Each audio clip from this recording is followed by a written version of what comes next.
All right, Seton, poll question for hour one is going to be what? Well, I've got something that could be considered a sign of the apocalypse or just very bad news for two people here. Okay. Paul and Todd have both submitted the same poll question. Ooh, man. What happened to Paul? I know, right. Is Todd coming up or is Paul going down? I can't really tell. That'd be Paul going down. Yeah. What's the possibility of both questions being good? That's for you to decide, Dan. All righty. The NBA Finals was memorable for ... Well, let's see. Paul's options were the first title of this young OKC team. All right. SGA cementing himself as a superstar. Pacers fight. Halliburton's injury. Or nothing. Or nothing. Yes.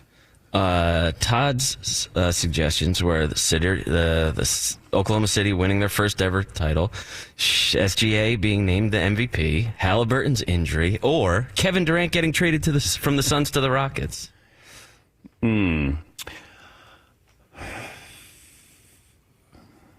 no local ties, I would say Tyrese Halliburton's injury. I think his playoff performance leading into the NBA Finals, and he gave them hope. SGA was, brilliant. And he also had a Game 7 that we haven't had in a long time. 29 and 12 assists. First player to reach those numbers in Game 7 of an NBA Finals. You have to go back to 1970 when Walt Frazier went for 36 and 19. I just think the injury with Halliburton, because of all the big shots that he had leading into the finals, that he gave them hope, and hope went down and didn't get back up last night. So I would say in 10 years from now, let's put it that way. How about we put a window on this? 10 years from now, when we look back on this year's NBA Finals, it's probably going to be Tyrese Halliburton. We'll remember because of the injury, how they had played. They forced a Game 7. OKC was the best team. But I think what the Pacers did created more headline conversation than what Oklahoma City did. Yes, you can. I think how we remember this finals is dependent on how both of these teams do the next 3 years. If we go right back to after this year, if next year we go back to some sort of like return cycle of, Warriors, Lakers, Celtics, whoever win, then I don't know what we're going to really remember from this one. But if the Pacers go on to be great or the Thunder go on to keep being great, it's going to shape how this one is remembered. But also keep in mind, Tyrese Halliburton will probably be out all next year. So, his impact is going to be felt next year because he won't be able to play. Jason Tatum, not able to play for the Celtics next year. Probably not.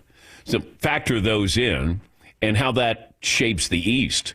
Because the East is really, really wide open now. And we don't even know if Giannis is going to stay in Milwaukee. Like all of a sudden, Orlando, the Cavaliers, obviously, Garland's having toe surgery, but they would be the favorites. The Knicks, once again, would be in the conversation there. But if you don't have Tatum and you don't have Halliburton, and those are the best players on the best teams right now, East is wide open. That's where Giannis might go, maybe, can you help me out a little bit here? Can you give me something here in Milwaukee? But we'll talk to Chris Mannix about this, because I think Mannix gets the feeling that Giannis, if he's going anywhere, would end up in San Antonio. But Kevin Durant ending up with Houston, that Cleveland was in this, I'm told, at the last minute. Like, there were teams going, hey, we know you got to trade him. What's it going to take?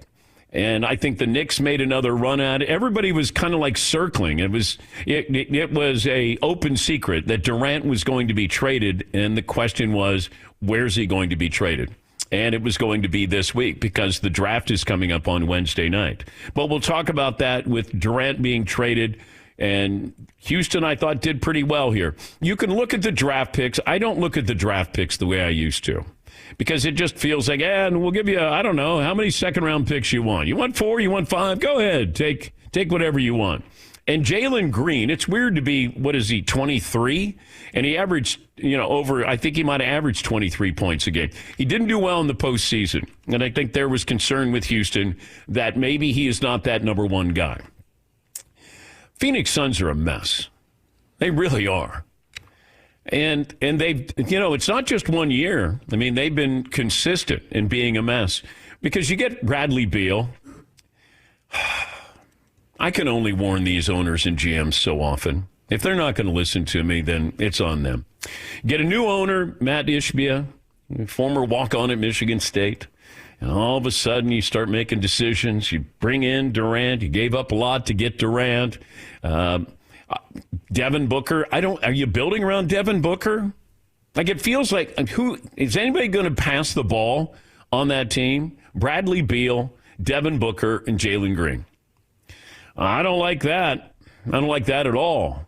But when I saw it, I go, all right, Durant goes to Houston. I like the roster. Ime Udoka, the head coach, just got a contract extension. It's a young team, but now you have a closer. Now you got a guy who can go get you a bucket. And that's going to make them extremely dangerous. It's a young team, aggressive team, good defensive team, and now you got a guy, crunch time, who can get you a bucket. Now, granted, he's 37, but his game is not really predicated on jumping high or moving fast. It just feels like he gets to spots and he will kill you. But from the perspective of the Rockets, I like what they did because it's now. Now they're trying to win a championship. Where Phoenix is going to have to take the wrecking ball. And you can't trade Bradley Beal. Imagine LeBron and Bradley Beal are the two guys who don't have no trade clauses.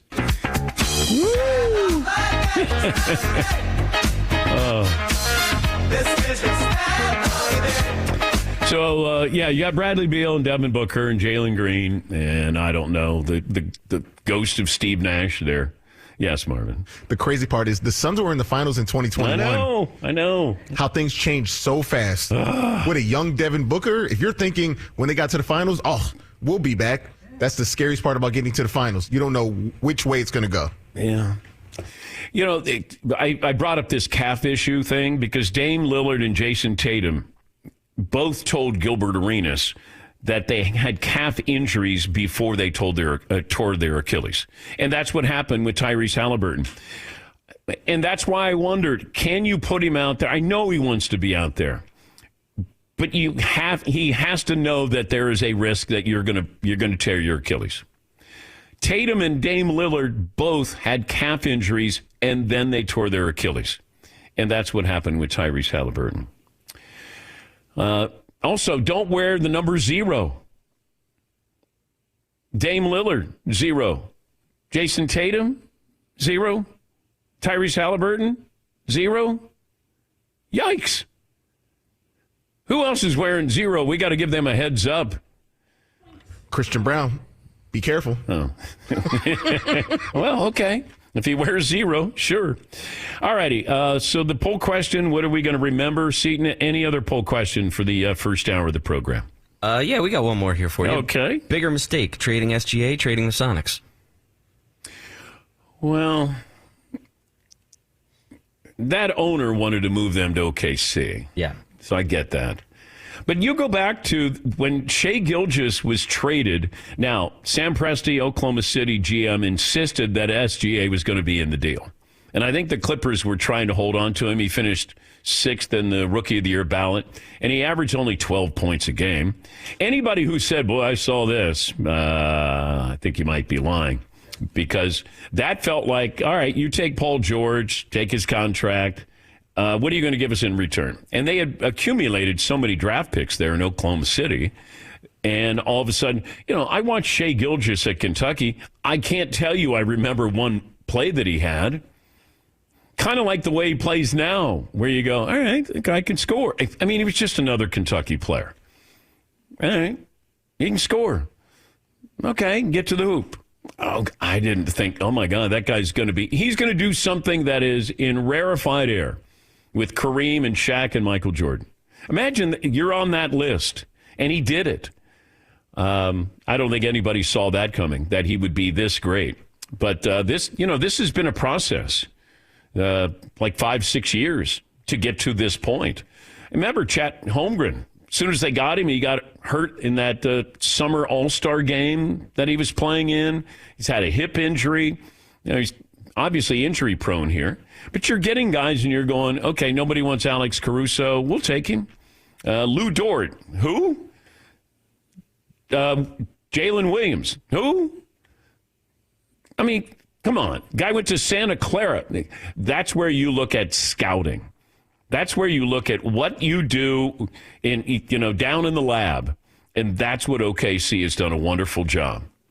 And it starts with Sam Presti. I think he took over. He was 28 years of age when he was a GM. And now, what is he, 47? Still young for that job. But, this is why when we talk about the Lakers, that you get new ownership. Now, you can't go out and just buy whoever you want.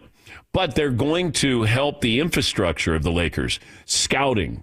I mean, that's where you beef up. And, that's what OKC has done. It did a wonderful job and should be commended for finding those players who do fit in. Now, the key for OKC as we move forward is Shai Gilgeous is probably going to get a contract that's going to pay him $80 million a year. Just start there. Now, is Chet Holmgren going to take less? Is Jalen Williams going to? Is anybody taking less to stay together to win a championship? As a former NBA champion once told me, once I got my ring, I wanted my money. That's what happens. I got my ring. Now I want my money.